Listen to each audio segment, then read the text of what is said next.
Right now, the camp of Senator Revilla is looking at the possibility of filing about 5 to 10 cyber libel cases against personalities on Facebook, social media, bloggers, and those who have their own websites who have spread fake news about Senator Bong, which he attributes to be the reason why he landed only 14th in the senatorial elections.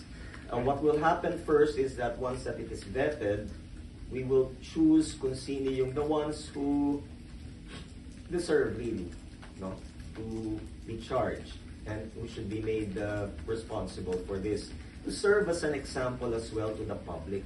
Now, ang problema, pag tiningnan nyo itong post na ito, merong sinulat, pero di ko pa rin isa sa uli ang 124 million. Manigas kayo. Obviously, Senator Revilla never said this.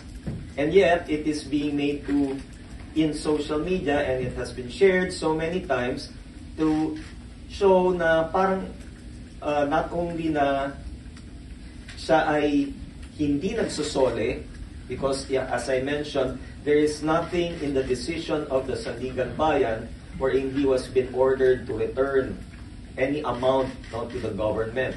Right now, we already have the materials, and within the week, we will be submitting these materials to the NBI already for proper coordination.